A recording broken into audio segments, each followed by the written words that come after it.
Magiging sobrang happy talaga ang Valentine's Day ni Janine Gutierrez ngayong darating na February 14. 2 taon nang kinikilig si Janine sa araw ng mga puso dahil may isang Jericho Rosales na nagmamahal at nagpapaligaya sa kanya.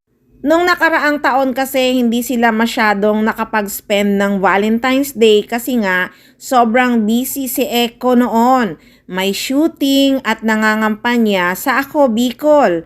Pero ganun pa man, marami pa rin ang kinilig nung nag-post si Jericho Rosales sa kanyang social media account na nasa swimming pool silang dalawa ni Janine.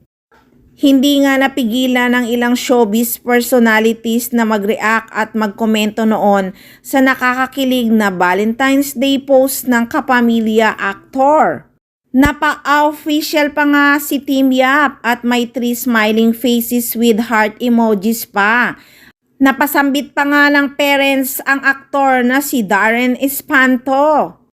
At si Melay Cantiveros talagang napaaray. Pabirong reaksyon ng komedyante nga ay aray. Nakwelang sinagot din ni Janine Gutierrez ng hahaha.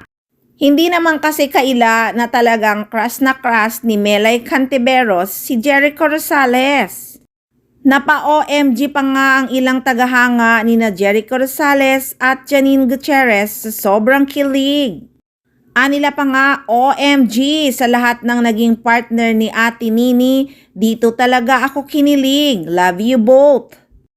At lalo talaga tayong kikiligin dahil mismong si Jericho Rosales ang nagsabi na babawi daw talaga siya kay Janine Gutierrez ngayong darating na February 14.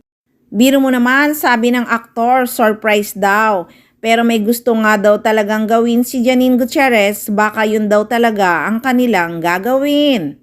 Kaya sobrang excited talaga ang mga fans. Ano kaya ang gustong gawin ni Janine Gutierrez sa darating na February 14? Bukod sa mag-movie date sila dahil manunood nga ng The Loved One.